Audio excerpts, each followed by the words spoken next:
Good evening, friends, and welcome to our nightly meditation practice. Starting a little bit later than normal tonight, as we just finished our Tuesday night Zen class with Riverside Zen Center with my Dharma sister, Marian, who leads that group. There were a lot of new members there tonight, a lot of new attendees there tonight, I should say. Some of them had very little background in Buddhism. Some had a little bit. Some had more than others.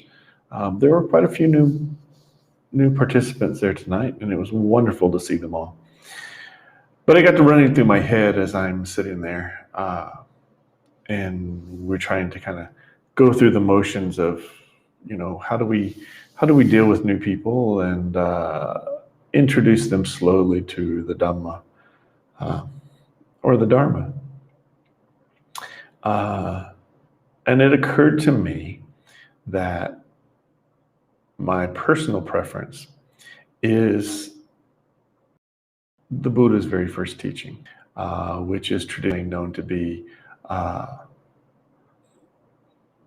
the discourse on setting the Dharma wheel in motion from the Samyutta Nikaya, the 56th chapter, the 11th discourse.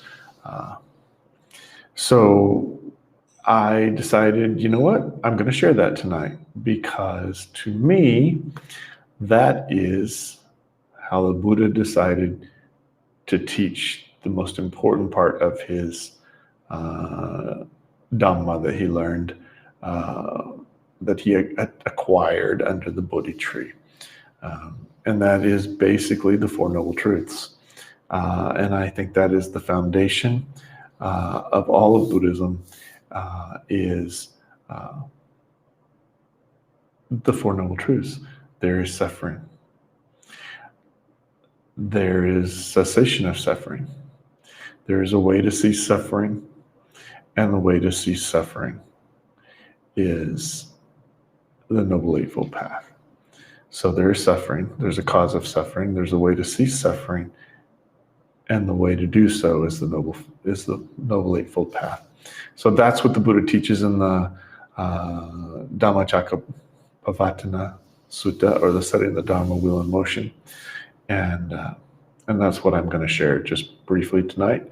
It's not a long sutta, but it is, to me, the most important sutta in all of the teachings of the Buddha Dharma.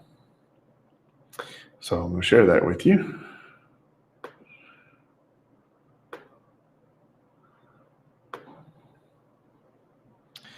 And you see it here from the Samyutta Nikaya, the 56th book, the 11th discourse, setting in motion the wheel of the Dhamma. Before we do that, as I should have done earlier, we will begin by paying homage to the Buddha.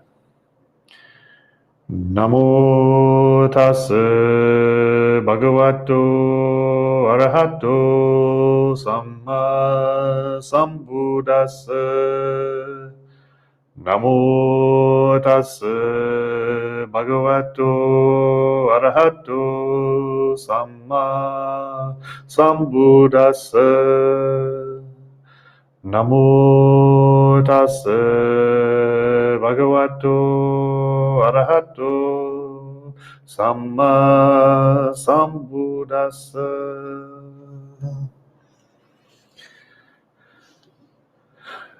Thus have I heard, on one occasion the Blessed One was dwelling at Varanasi in the deer park at Istipatana.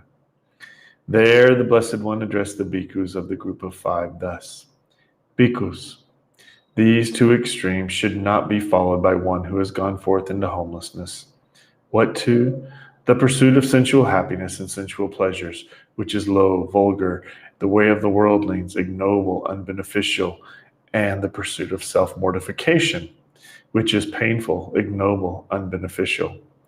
Without veering towards either of these extremes, the Tathagata has awakened to the middle way, which gives rise to vision, which gives rise to knowledge, which leads to peace, to direct knowledge, to enlightenment, to nibbana.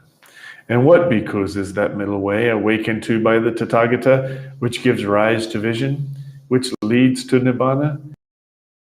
It is this Noble Eightfold Path that is right view, right intention, right speech, right action, right livelihood, right effort, right mindfulness, right concentration.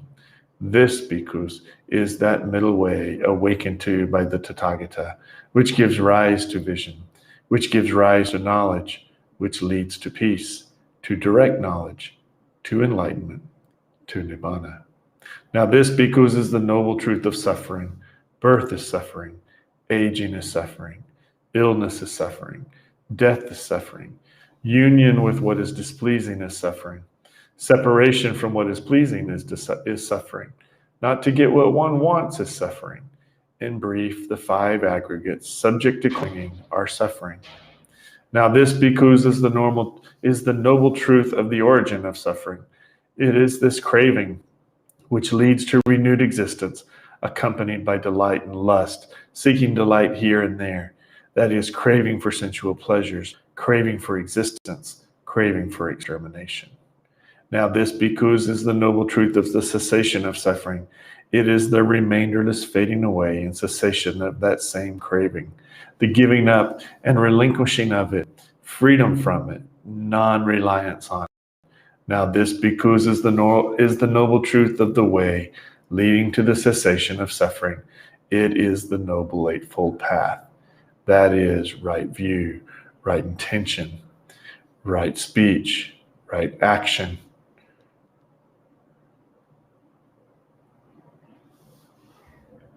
right livelihood, right effort, right mindfulness, and right concentration. This is the noble truth of suffering.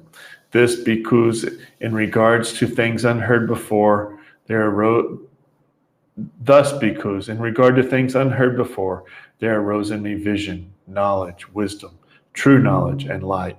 This noble truth of suffering is to be fully understood.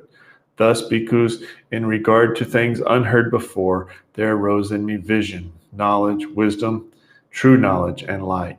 This noble truth of suffering has been fully understood.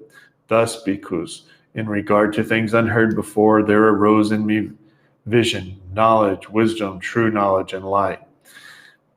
This is the noble truth of the origin of suffering.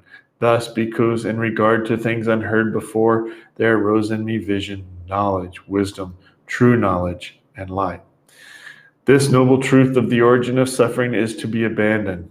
Thus, bhikkhus, in regard to things unheard before, there arose in me vision, knowledge, wisdom, true knowledge, and light. This noble truth of the origin of suffering has been abandoned. Thus, bhikkhus, in regard to things unheard before, there arose in me vision, knowledge, wisdom, true knowledge, and light. This is the noble truth of the cessation of suffering. Thus, bhikkhus, in regard to things unheard before, there arose in me vision, knowledge, wisdom, true knowledge, and light. This noble truth of cessation of suffering is to be realized. Thus, bhikkhus, in regard to things unheard before, there arose in me vision, knowledge, wisdom, true knowledge, and light. This noble truth of the cessation of suffering has been realized. Thus, bhikkhus, in regard to things unheard before, there arose in me vision, knowledge, wisdom, true knowledge, and light. This is the noble truth of the way leading to the cessation of suffering. Thus, bhikkhus, in regards to things unheard before, there arose in me vision, knowledge, wisdom, true knowledge, and light. This noble truth, way leading to the cessation of suffering, is to be developed. Thus, bhikkhus, in regards to things unheard before, there arose in me vision, knowledge, wisdom, true knowledge, and light. This noble truth of the way leading to the cessation of suffering has been developed. Thus, bhikkhus, in regard to things unheard before, there arose in me vision, knowledge, wisdom, true knowledge, and light. So long, bhikkhus, as my knowledge and vision of these four noble truths as they really are, in their 3 places and 12 aspects, was not thoroughly purified in this way, I did not claim to have awakened to the unsurpassed perfect enlightenment in this world with its devas, Mara, and Brahma, in this generation with its ascetics and Brahmins, its devas and humans. But when my knowledge and vision of these 4 noble truths as they really are and their 3 phases and 12 aspects was thoroughly purified in this way, then I claim to have awakened to the unsurpassed perfect enlightenment in this world with its devas, Mara, and Brahma. In this generation, with its ascetics and Brahmins, its devas and humans, the knowledge and vision rose in me. Unshakable is the liberation of my mind. This is my last birth. There is no more renewed existence. This is what the Blessed One said.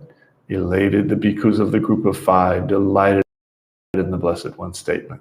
And discourse was being spoken. There arose in the Venerable Kondanya the dust-free, stainless vision of the Dhamma. Whatever is subject to origination is all subject to cessation. And when the wheel of the Dhamma had been set in motion by the Blessed One, the earth-dwelling devas raised a cry. At Varanasi in the deer park at Istipatana, this unsurpassed wheel of the Dhamma has been set in motion by the Blessed One, which cannot be stopped by any ascetic or Brahma or Deva or Mara or Brahma or by anyone. Having heard the cry of the earth-dwelling devas, the devas of the realms of the 4 kings raised a cry. At Varanasi, this unsurpassed Dhamma has been set in motion by the Blessed One, which cannot be stopped by anyone in the world. Having heard the cry of the devas of the realm of the 4 kings, the Tavatimsa devas, the Yama devas, the Tusita devas, the Narati devas, the Paranimi Savati devas, the devas of Brahma's company raised a cry. At Varanasi in the deer park at Istipatana, the unsurpassed wheel of the Dhamma has been set in motion by the Blessed One, which cannot be stopped by any ascetic or Brahmin or Deva or Mara or Brahma or by anyone in the world. Thus at that moment, at that instant, at that second, the cry spread as far as the Brahma world, and this 10,000-fold world system shook, quaked, and trembled, and an immeasurable glorious radiance appeared in the world, surpassing the divine majesty of the devas. Then the Blessed One uttered this inspired utterance. Kondanya has indeed understood. Kondanya has indeed understood. In this way, the Venerable Kondanya acquired the name Anya Kondanya, Kondanya, who has understood. That, my friends, is the Buddha's teaching that ended an entire era of humanity where the Buddha Dhamma was present. And those were his teachings. And that is the core of every single teaching that came afterwards. 4 Noble Truths. There is suffering, and the Buddha taught us how to get rid of it. Everything stems from that and goes back to that. And when we understand that, we will have attained our own enlightenment.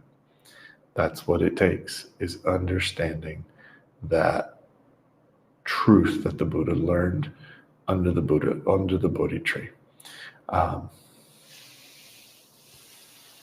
So I'm always moved and touched by that particular Dhamma message. And when we chant that Dhamma message, it is a wonderful chant. And so that's the setting of the Dhamma wheel in motion, the Buddha's very first discourse. And again, I encourage you to read it and study that. That's in the Samyutta Nikaya 5611. And that teaches the 4 Noble Truths. That's the basis of the entire Buddha Dhamma. So with that, we will participate in a little bit of Kwanseum Bosal chanting, and then a little bit of meditation. So let's...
Great. So thank you. I hope you enjoyed that moment of meditation during the chanting to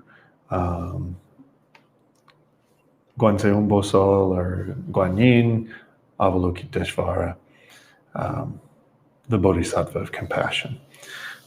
With that, we will read the Bodhicitta prayer and we will call it an evening. I have quite a bit of studying I need to do for the Buddhist Studies Online course that I'm doing. So I need to not be up all night long doing that.